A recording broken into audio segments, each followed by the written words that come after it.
નમસ્કાર, સ્વાગત છે આપનું લોકમંચમાં। અમેરિકા, ઇઝરાયલ અને ઈરાન વચ્ચેનું યુદ્ધ અત્યારે જે પરિસ્થિતિમાં છે, 14 દિવસ સુધી હજુ પણ ખબર નથી કે યુદ્ધમાં આગળ કયા પ્રકારના એક્શન લેવાશે। પરંતુ ખાસ તો ઈરાન અને જે અમેરિકા ઇઝરાયલનું જે યુદ્ધ છે એમાં ક્યાંક એને લઈને આખી એક ગ્લોબલ ઇફેક્ટ જોવા મળી રહી છે અને દેશ વિદેશમાં ઇફેક્ટ થઈ, એટલે ભારતમાં પણ થાય, ગુજરાતમાં પણ થાય। મિડલ ઇસ્ટના તણાવને લઈને ભારતની જે ગેસ સપ્લાય છે એની પર અસર જોવા મળી રહી છે અને માત્ર ગેસ સિલિન્ડર નહીં પણ ઘણી બધી એવી વસ્તુઓ છે કે જેને લઈને એક પેનિક ઊભું થયું છે, જેને લઈને લોકો ક્યાંક અફરાતફરીમાં છે અને આ જ બાબતને લઈને કોંગ્રેસે પણ વિધાનસભામાંથી માંડીને સંસદ સુધી જે વિરોધ પ્રદર્શન કર્યું અને સંસદથી સડક સુધી કોંગ્રેસે આ મુદ્દો ઉઠાવ્યો છે।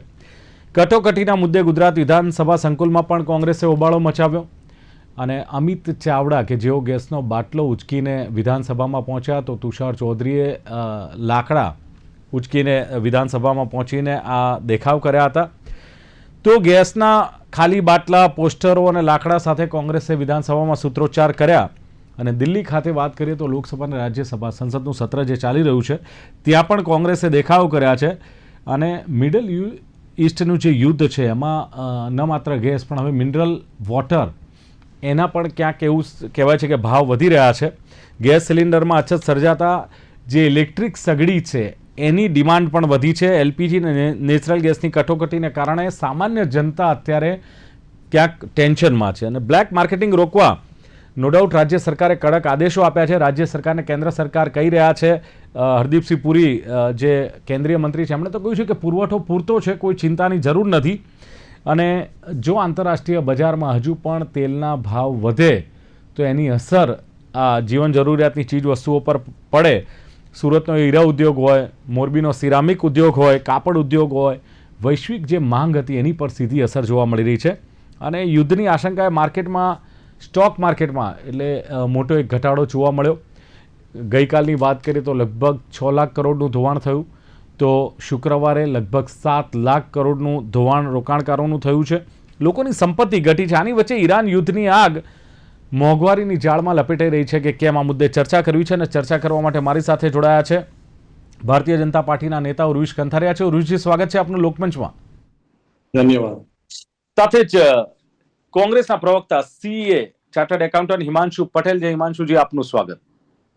નમસ્કાર। અને જાણીતા અર્થશાસ્ત્રી પ્રોફેસર મહેન્દ્ર ત્રિવેદી છે। મહેન્દ્રભાઈ, આપનું પણ સ્વાગત છે જી। શરૂઆત હિમાંશુભાઈ આપનાથી કરીશું। જે પ્રમાણે અસર જોવા મળી રહી છે આ જે મિડલ ઇસ્ટના યુદ્ધની અને ખાસ કરીને ભારતમાં અને ગુજરાતમાં પણ તમે જુઓ કે ઘણા બધા મંદિરોમાં રસોડા બંધ કરી દેવામાં આવ્યા છે, પીજીમાં રહેતા બાળકોને પણ હવે મુશ્કેલી પડી રહી છે, સાથે જ સદાવ્રત જે ચાલતા હતા એ સદાવ્રતો પણ બંધ કરવામાં આવ્યા છે। હવે ઘરના રસોડામાં ગેસ અને અન્ય ચીજ વસ્તુઓને લઈને ગરીબ અને મધ્યમ વર્ગ સાહેબ હેરાન પરેશાન છે। શું લાગે છે સરકાર કઈ રીતે આમાં એક્શન મોડમાં છે અથવા કઈ રીતે સરકાર પહોંચી વળે જો આ યુદ્ધ આગળ ચાલે તો?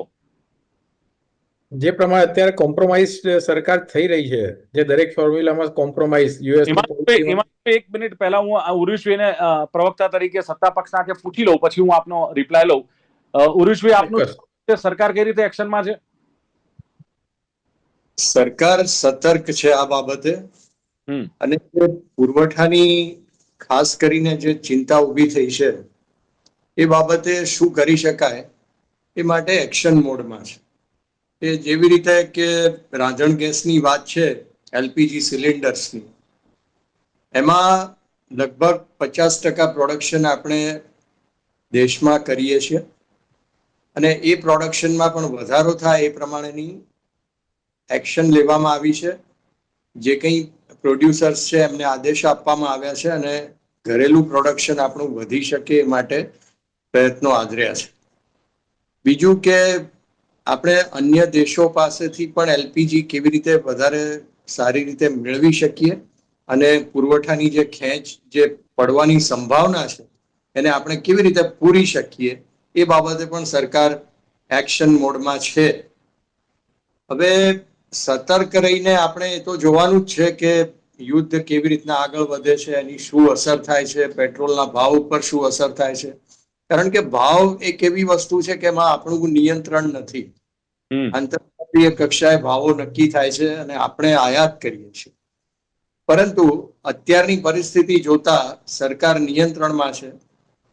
એ પણ આદેશ આપ્યા છે કે જે લોકો બ્લેક માર્કેટિંગ કરે છે અને સંગ્રહખોરી કરીને પરિસ્થિતિનો ગેરફાયદો ઉઠાવવાની કોશિશ કરી રહ્યા છે તેવા તત્વો ઉપર ચાંપતી નજર રાખવી અને ત્વરિત તેના ઉપર પગલાં લેવા કે જેથી સામાન્ય લોકો, ખાસ કરીને ઘરેલું વપરાશમાં જે રાંધણ ગેસ છે જરૂરિયાત, એમાં કોઈ પ્રકારની અછત ઊભી ના થાય. હા, કોમર્શિયલ સપ્લાયઝમાં કેટલીક ઇન્ડસ્ટ્રીઝને પણ ચિંતા ઊભી થઈ છે, પરંતુ એ માટે સરકાર એક પ્રકારનું માર્કેટ મેપિંગ કરી અને કેવી રીતના ડેફિસિટ જે છે એ પૂરી શકાય એ માટે વ્યવસ્થા કરી રહી છે. બિલકુલ, પણ ઉર્વિશભાઈ, લાગતું નથી કે જો કદાચ કમર્શિયલ સપ્લાયમાં મુશ્કેલી ઊભી થાય તો શું કરવું જોઈએ? અત્યારથી જ ઇફેક્ટ તો જોવા મળી રહી છે.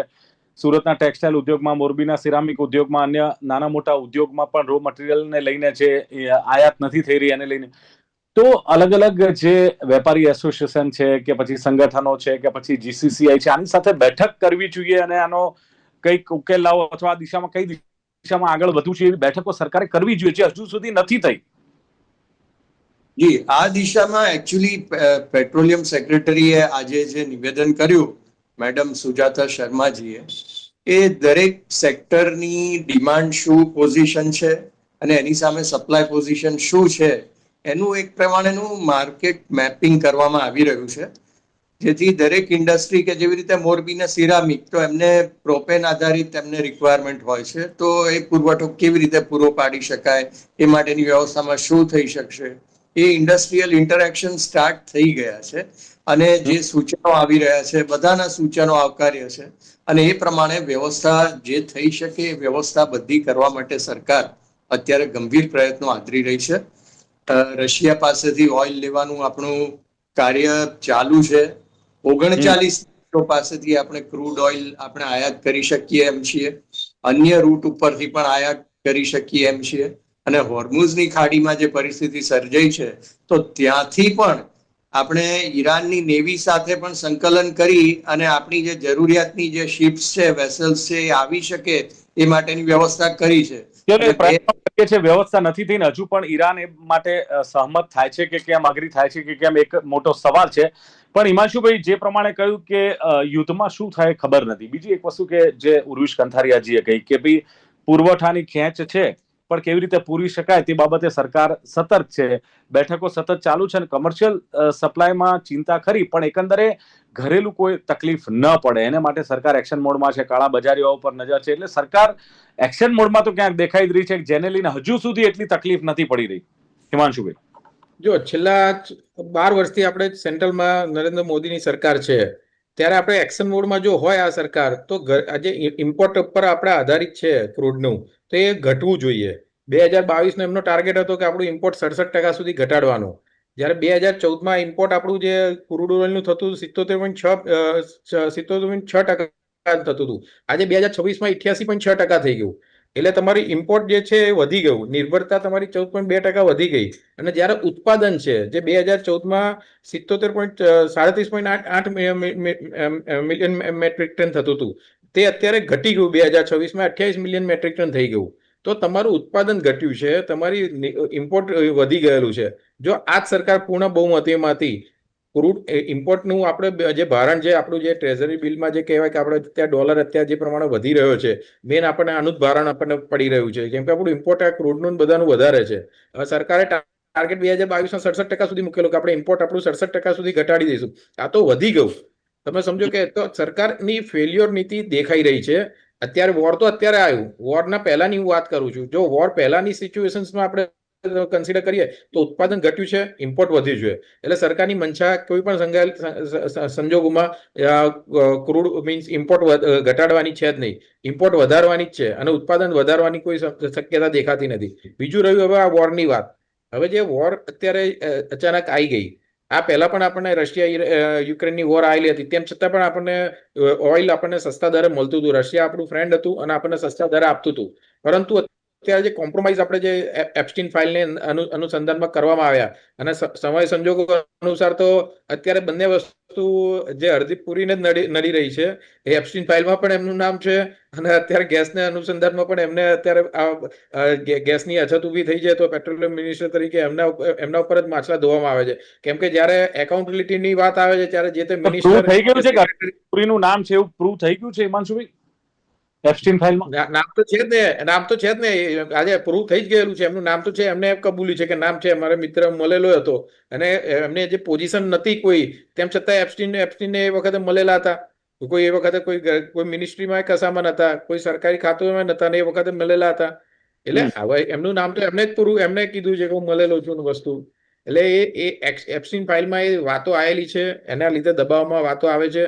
એના લીધે જે કોમ્પ્રોમાઇઝ આપણે કરેલું છે યુએસ જોડે, કે આપણે યુએસ જોડેથી ક્રૂડ ખરીદવાનું, અને અત્યારે જે આપણને એક પરમિશન્સ આપેલી છે કે તમે રશિયા જોડે 3 મહિના માટે ખરીદજો. એટલે જે દેશ આજે સાર્વભૌમિકતા પોતાની હતી, આજે દેશ પોતાના રીતે પોતાના મિત્રો દેશ નક્કી કરતો હતો અને પોતાની કન્ડિશને આજે બીજા દેશો જોડે વેપાર કરતો હતો, આજે એક કોમ્પ્રોમાઇઝ ફોર્મ્યુલામાં આવી ગયેલો છે. એટલે અત્યારે યુએસ કહેશે તો આપણે ઇમ્પોર્ટ આવશે, યુએસ કહેશે તો આપણે એ રેટે આપણે ખરીદવાનું થશે અને પ્રજાને આપવાનું છે. એટલે નિર્ભરતા, આત્મનિર્ભરતાની વાતો થાય છે, પણ નિર્ભરતા આજે તમારી ઘટતી ગયેલી છે. વસ્તુ એ દેખાઈ રહ્યું છે. એટલે સરકારની કોઈ મંશા નથી. બીજું, આજ નરેન્દ્ર મોદી જ્યારે સીએમ હતા ત્યારે 2005માં કીધેલું હતું કે તમે ચકલી ખોલશો ત્યારે તમને ઓઇલ નીકળશે. એક મોટો જુમલો આપેલો હતો, તમને યાદ હોય તો આજે એ ચકલી એ જુમલો તો બાજુ પર જતો જ્યાં સીએમ હતા એ વખતની વાત. એમ જો અત્યારે એ વખતની ચકલીઓ ચાલુ કરી દીધી હોત તો અત્યારે કોઈને તકલીફ ના પડી હોત. એમ બિલકુલ બિલકુલ. પ્રોફેસર મહેન્દ્ર ત્રિવેદી, જે નો ડાઉટ મિડલ ઈસ્ટમાં તો યુદ્ધ ચાલી રહ્યું છે, પણ હવે અહીંયા પણ મિની યુદ્ધ જેવી સ્થિતિ છે. માર્કેટમાં પણ એ પ્રકારની અફરાતફરી છે. ભારતીય જનતા પાર્ટી સત્તા પક્ષ અને વિપક્ષમાં પણ એ પ્રકારની સ્થિતિ છે. ત્યારે શું લાગે છે કે સબ સલામતની જે વાતો થઈ રહી છે, કેટલું સલામત ભારત, ભારતીયો, ગુજરાતીઓ? મહેન્દ્રભાઈ અનમ્યુટ કરજો, આપનો અવાજ નથી આવતો. હજુ અવાજ નથી આવતો આપનો. હવે હા, ઓકે, ડન. બોલો સાહેબ. અચ્છા, તો ખાસ તો તમારું જે આજના પ્રોગ્રામનું ટાઇટલ છે ને એના વિશે વાત કરવી છે કે યુદ્ધને કારણે દેશમાં મોંઘવારીની ઝાલ લાગશે કે કેમ. કંઠારીયા સાહેબે વાત કરી, સરકાર એક્ટિવ મોડમાં છે, આપણે બધી વૈકલ્પિક વ્યવસ્થાઓ કરીએ છીએ અને શોર્ટેજ નહીં પડે. આપણી પાસે સ્ટોક છે, 30 દિવસ 40 દિવસ જેટલો સ્ટોક છે. સવાલ એ છે કે ઉર્જા માટે જે આપણી પાસે જે સોર્સ છે એમાં આજની તારીખે પણ આપણે બીજા ઉપર આધારિત વધારે છીએ, અને એવા સંજોગોમાં ક્રૂડ, પેટ્રોલ, ડીઝલ, ગેસ એ બધા માટે આપણે આયાતો કરીએ છીએ, અને એમાં હોર્મુઝની ખાડી જે છે એના દ્વારા આપણે ત્યાં એલપીજી નો જે વપરાશ છે દેશમાં, વાર્ષિક જે એનો અંદાજ છે 31.3 મિલિયન ટન આપણે એનો ઉપયોગ કરીએ છીએ, અને એની અંદર ઘરગથ્થુ વપરાશ માટેનો પર્સન્ટેજ છે 87% જેવો છે. અને આ જે વપરાશ કુલ આપણે કરીએ છીએ જે આવે છે એમાંથી 85 થી 90% એ જથ્થો છે ને હોર્મુઝની ખાડીમાંથી પસાર થઈને આવે છે. નંબર 2, આપણે જે ભારતમાં એલપીજી નો વપરાશ કરીએ છીએ એના આયાતના પર્સન્ટેજ 62% અંદાજે છે.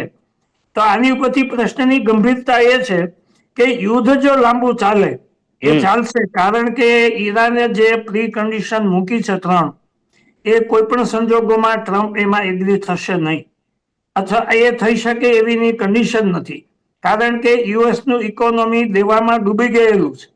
એ એના વ્યાજને ભરવા માટે પણ એની કેપેસિટી રહી નથી. આ બધા ન્યૂઝ આપણે ધ્યાનમાં લેવા જોઈએ. જ્યારે પ્રશ્ન ગૂંચવાઈ ગયો છે ઇઝરાયલ, યુએસ અને ઈરાન, તો એની વચ્ચે સીધી રીતે ભારત ક્યાંય નથી, પણ મોંઘવારીની બાબતની વાત કરીએ તો આપણો દેશ એને ચોક્કસપણે અસર થવાની છે, કારણ કે અત્યારે તો હજી માનો કે 12-13 દિવસનો સમય ગયો છે, પણ આ યુદ્ધ જો લંબાશે તો કટોકટી છે ઉર્જાના સ્ત્રોતમાં 100% આપણને એ પરેશાન કરશે. બીજું, મોંઘવારી વધવાના કારણો, જેમ વાત કરી કે મોરબીમાં સિરામિકના જે કામ કરે છે એ લોકોને તાળા લાગી રહ્યા છે, એવી રીતે ફાર્માસ્યુટિકલમાં પણ કાચો માલની અછત ઊભી થઈ છે, પ્લસ એના કન્ટેનરના ભાડા વધી ગયા છે. તો દવાના મેન્યુફેક્ચરિંગમાં કોસ્ટ ઓફ પ્રોડક્શન વધે એવું છે, એને કારણે દવામાં 30% જેવો ભાવ વધારો થશે ટૂંક સમયમાં. આ ઉપરાંત તમે જુઓ તો જે પરિવહન છે, લોજિસ્ટિક છે, એક વખત પેટ્રોલ ડીઝલના ભાવ વધે એટલે સમજી લેવાનું કે ઇકોનોમી એઝ એ હોલ દરેક ચીજ વસ્તુના ભાવ વધશે અને એને કારણે પ્રજાને સીધી રીતે અસર થવાની છે. બીજું તમે જુઓ તો ખાડી દેશોની અંદર એ લોકોને પણ પ્રોબ્લેમ છે. જે લોકો સીધી રીતે એટેક નથી કરતા પણ એનો માર સહન કરે છે. આજે યુએઈ ની હાલત કેવી છે કે ત્યાં કાંદા બટેટાના ભાવ ડબલ થઈ ગયા છે. આપણે જ્યાં કોમર્શિયલ સિલિન્ડરના ભાવ 4 ગણા થઈ ગયા છે. સંગ્રહખોરી અને કાળાબજારી, બ્લેક માર્કેટિયર્સ અને હોર્ડર્સ, એની ઉપર સરકારે આવશ્યક ચીજ વસ્તુ ધારો લાગુ કર્યો છે. પણ એ બધું જે પરિસ્થિતિ ઊભી થાય છે, પ્રજાને વિશ્વાસ બેસવો જોઈએ કે ના અછત નહીં થાય. મોદી સાહેબ કહેશે તો આપણે શાંતિ રાખીએ, બુકિંગ કરાવીએ, આપણને પણ સિલિન્ડર મળી રહેશે. એવો વિશ્વાસ ઉભો અત્યારે થવો જોઈએ, તો જ આ જે આપણે દ્રશ્યો જોઈએ છે એમાં કમી આવી શકે. આ સિવાય વાત કરીએ તો શું છે કે મોટા ભાગે હોટેલ્સમાં, રેસ્ટોરન્ટમાં, સાઉથમાં, બોમ્બેમાં, કર્ણાટકમાં 50% છે ને અસર થઈ ગઈ છે અને ત્યાં લોક લાગેલા છે. પીજીમાં રહેતા લોકો, ગુજરાતની અંદર 2 લાખ લોકોને અસર થઈ છે. કારણ કે ગેસ ન હોય તો પછી કેવી રીતે ભોજન બનાવવું, કેવી રીતે ટાઈમ આપવું, એટલે આ પણ એક મોટો પ્રશ્ન છે. આ ઉપરાંત આપણે વાત કરીએ તો વૈશ્વિક બજારની જે રફતાર હતી, જે સ્પીડ હતી, જે રીતે ઇકોનોમી દોડતા હતા, ઇમ્પોર્ટ એક્સપોર્ટ બધું, આ યુદ્ધને કારણે આપણને 100% અસર થઈ રહી છે. આગામી દિવસોમાં યુદ્ધ જો બંધ નહીં થાય તો 100% આપણો જીડીપી નો રેટ પણ છે ને ધાર્યા પ્રમાણે રહેશે નહીં. ઇમ્પોર્ટ એક્સપોર્ટ આપણા ધાર્યા પ્રમાણે બનશે નહીં. આ ચોક્કસ વાત છે. જી બિલકુલ. ઉરુષભાઈ, આપે સાંભળ્યું કે જીડીપી પણ ઘટી શકે છે અને જે વાત કરી કે પ્રજાને સીધી અસર થાય એવી પરિસ્થિતિ છે. ખાસ જે હમણે વાત કરી કે માની લો કે ક્રૂડ ઓઇલ અત્યારે તો 100 પ્રતિ બેરલ $100 ઉપરના ભાવ ચાલી રહ્યો, પણ હજુ પણ આ યુદ્ધ લાંબુ ચાલે તો ટ્રાન્સપોર્ટેશન ખર્ચ વધે, એ વધે એટલે જે મહેન્દ્રભાઈ પ્રોફેસરે કહ્યું કે જીવન જરૂરિયાતની ચીજ વસ્તુઓમાં વધારો થાય એટલે સીધી અસર મધ્યમ વર્ગ, ગરીબ વર્ગને અને તમામને થાય. અત્યારે ઓલરેડી અસર સિરામિક ઉદ્યોગને થઈ રહી છે, મોરબીના, સુરતના ટેક્સટાઇલ ઉદ્યોગને થઈ રહી છે. ફાર્માસ્યુટિકલ રો મટીરિયલ આવી રહ્યું નથી સાહેબ, દવાઓના ભાવ વધવાની શક્યતા છે, મિનરલ પાણીની બોટલોના ભાવ વધવાની શક્યતા છે. ઘણી જગ્યાએ પીજી થી માંડી, મંદિરોથી માંડી, સદાવ્રતમાં બધું બંધ કરી દેવામાં આવ્યું છે. એટલે પરિસ્થિતિ આપ કહો છો નોર્મલ છે, સરકાર એક્શન મોડમાં છે, તો આ બધું કેમ થઈ રહ્યું છે? ના દિલીપભાઈ, પરિસ્થિતિ નોર્મલ નથી. યુદ્ધ પરિસ્થિતિની વાસ્તવિકતા એ છે કે યુદ્ધની જે રીતે શરૂઆત થઈ ત્યારે એક સત્તા પલટો કરી અને એક રાષ્ટ્ર ઉપર નિયંત્રણ લેવા માટેનું યુદ્ધ એ શરૂ થયું. પરંતુ જે રીતે ઈરાન દ્વારા એનો સામનો કરવામાં આવેલો છે, એટલે કહે છે કે વોર ઓફ એટ્રિશન માં કન્વર્ટ થઈ ગયું. વોર ઓફ એટ્રિશન એટલે કે સામેનાને જ્યાં સુધી એક ખલાસ ના થાય ત્યાં સુધી યુદ્ધ ચાલુ રાખવું, એ પરિસ્થિતિમાં આવી ગયું છે. બીજું કે ઈરાન વૈજ્ઞાનિક રીતે પણ ખૂબ સક્ષમ રાષ્ટ્ર છે અને રિસોર્સફુલ છે. એટલે જે પ્રમાણે ધાર્યું હતું કે અન્ય રાષ્ટ્રોમાં જે પ્રમાણે સત્તા પલટો કરીને કોઈક રીતે નિયંત્રણો હાંસલ કરી લેવા, એ પરિસ્થિતિ અત્યારે સર્જાઈ નથી અમેરિકા અને ઇઝરાયલ માટે. બિલકુલ. એટલે હિમાંશુભાઈ, સવાલ એ છે કે યુદ્ધ લાંબુ ચાલ્યું છે, કદાચ અમેરિકાને પણ ખબર નહીં હોય, અમેરિકાએ શરૂઆત તો કરી દીધી છે, પણ કદાચ એ વાસ્તવિકતા છે. હવે ઉપર ગંભીર ડોમેસ્ટિક યુઝ હોય કે ઇન્ડસ્ટ્રીયલ યુઝ હોય કે કોમર્શિયલ યુઝ, યુદ્ધ કેટલું ચાલે છે, એની ભાવો ઉપર શું અસર થાય છે, લોજિસ્ટિક્સ ઉપર શું ઇમ્પેક્ટ થાય છે, આ બધી બાબતે આપણે રિસીવિંગ મોડ ઉપર છીએ, એ વાત તો સાચી છે. તો રિસીવિંગ મોડ ઉપર રહીને આપણે શું કરી શકીએ છીએ, વૈકલ્પિક વ્યવસ્થાઓ, તે માટે સરકાર પૂરતા પ્રયત્ન કરી રહી છે. અને આજે પેટ્રોલિયમ સેક્રેટરીએ આશ્વાસન આપ્યું છે કે ઘરેલું જે રાંધણ ગેસની જે ડિમાન્ડ છે એને પહોંચી વળવા માટે સરકારે બધા પ્રયત્નો કર્યા છે અને સમયસર બધાને મળી રહે. ઉરુષજી, એક વાત સત્ય સ્વીકારવા જોઈએ છે કે માની લો કે યુદ્ધ લાંબુ ચાલે ને આપણે મોટે ભાગે નિર્ભર છીએ તેલથી માંડીને, એટલે કે ક્રૂડ ઓઇલથી માંડીને ગેસ ને બધું જ આપણે ઇમ્પોર્ટ મોટા ભાગે કરીએ છીએ, તો કદાચ હજુ પણ પરિસ્થિતિ વણસે તો પછી મુશ્કેલી ખરી કે તો પણ નહીં? ના, મુશ્કેલી સર્જાય એવી શક્યતાઓને નકારી ના શકાય આપણાથી. અને આપણે કોઈ કોઈ પણ પ્રકારના, દિલીપભાઈ, બહુ સાહજિક વાત છે કે કોઈ પણ પ્રકારના આત્મવિશ્વાસ, વધારે પડતા આત્મવિશ્વાસમાં પણ ના રહેવાય. એટલે એ શબ્દ યુઝ કરીએ છીએ, સતર્ક રહેવાનું છે, વોચ કરવાનું છે પરિસ્થિતિને, અને એને આધારે જે કંઈ આપણે વ્યવસ્થાઓ કરવાની છે એ આપણી સરકાર તરીકે કરી રહ્યા છે, કહી રહ્યા છે, બરાબર છે કે સરકારના પૂરતા પ્રયત્નો છે, અને ખાસ એમણે કહ્યું કે વધુ આત્મવિશ્વાસમાં નથી રહેવાનું. બીજી એક વસ્તુ એ છે કે આ યુદ્ધ અમેરિકાને પણ ખબર નથી કે આટલી ચાલશે અને લાંબુ ખેંચાયું છે, ત્યારે ગ્લોબલ ઇફેક્ટ છે ને, છતાં પણ તમે જુઓ ભારત ને હજુ ભારતીયોને એટલી અર્થતંત્ર પર એટલું પ્રભાવિત નથી થયું, એટલી મોંઘવારી હજુ નથી નડી રહી, પૂરતો પુરવઠો છે, હજુ અફરાતફરી નથી મચી રહી. એટલે એક વસ્તુ તો કહેવાય કે સરકાર સતર્ક તો છે સાહેબ. હિમાંશુભાઈ, જો જે પ્રમાણે અત્યારે હોર્મોઝની જે સ્ટ્રેટ જે છે ત્યાંથી આપણે ઓઇલનો વર્લ્ડનો 20% ઓઇલનો પુરવઠો ત્યાંથી સપ્લાય થતો હોય છે. બરાબર છે. એટલે વર્લ્ડને પૂરાને આની અસર થવાની છે. જે અત્યારે પ્રમાણે ઈરાને એને કંટ્રોલમાં રાખ્યું છે, તો એ દરેકને, એટલે રાહુલ ગાંધીજીએ ચોખ્ખું કીધું કે આ ઓઇલ તો એક પહેલું સ્ટેપ છે, કે અત્યારે જે ઓઇલની જે અછત, આ ગેસની અછત ઊભી થઈ છે, એના પાછળના કોન્સિક્વન્સીસ છે મોંઘવારીના ના તે બધાના, એને કઈ રીતના કંટ્રોલ કરવાના છે એ અગત્યનું છે. રાહુલ ગાંધીએ પહેલેથી 60 વર્ષ શાસન કર્યું હિમાંશુભાઈ તમે, તો એ 60 વર્ષ દરમિયાન તમે કોઈ પગલા ભર્યા કે ભાઈ આપણે ઓઇલ? ચોક્કસ, તમને કહું, આપણે અત્યારે $100 ઉપર તમારે ક્રૂડ અત્યારે જઈ રહ્યું છે. કોંગ્રેસ વખતે 2008માં 108 ને 114 ઉપર ગયેલું હતું. ત્યારે કોંગ્રેસે ભાવ વધાર્યા વગર તમે કહો છો ને કે અહીંયા શું વ્યવસ્થા થાય સાહેબ? અહીંયા કેવા એવા કુદરતી સ્ત્રોત છે કે આપણે વ્યવસ્થા કરી શકીએ? કુદરતી સ્ત્રોત આપણી જોડે, જો મેં કીધું જેમ ચકલી તો બનાવી નથી, જે કુદરતી સ્ત્રોત ભેગા કરવાના હતા, જે કેજી બેઝિંગમાં ને એ બધામાં, એવી તો આપણે અહીંયા આ સરકારે કર્યું નથી. ને જે સરકારી આંકડા છે કે ઉત્પાદન ઘટ્યું છે, 2014માં હતું 37% હતું ને અત્યારે 28% થઈ ગયું, તો એ સરકારે ઘટાડ્યું છે અને પ્રાઇવેટ કંપનીઓને બેનિફિટ આપવા માટે કરેલું છે.